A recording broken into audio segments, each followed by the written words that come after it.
Okay, so the last number 11 on page 292 that we did had the wind and the plane heading at 90 degrees to each other. What happens if they're not at 90 degrees to each other? So what happens if we have this for the wind? So the wind is coming from north 70 degrees east at 70 kilometers per hour.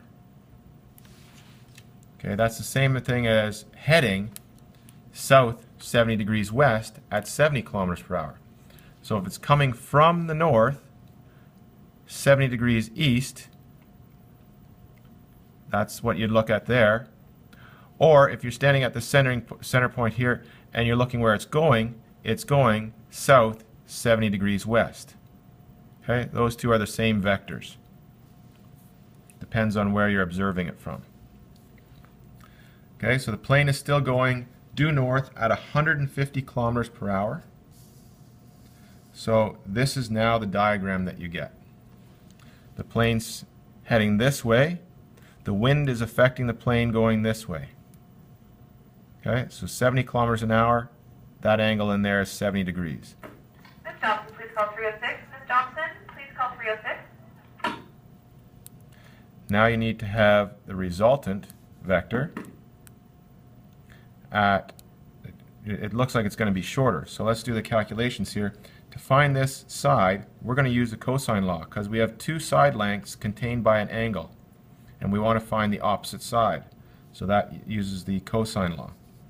So let's write this out here.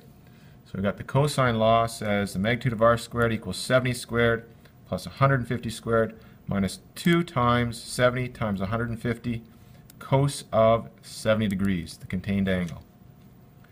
You do all that and you get the magnitude. Would Mr. Wilcock call 201? Mr. Wilcock, call 201. You do all that, you get the magnitude is 142.2 kilometers per hour. Now you want to find the angle, so you need to find theta. You're going to use the sine law for this. So sine of theta over the opposite side here, 70 equals sine of 70 over this opposite side, which is 142.2. Okay, so sine theta over 70 equals sine 70 over magnitude of r. Okay, so that's what we're plugging in here. And you do all that, you end up with sine theta equal to this, 70 times sine 70 over 142.2, and theta equals 27.5 degrees.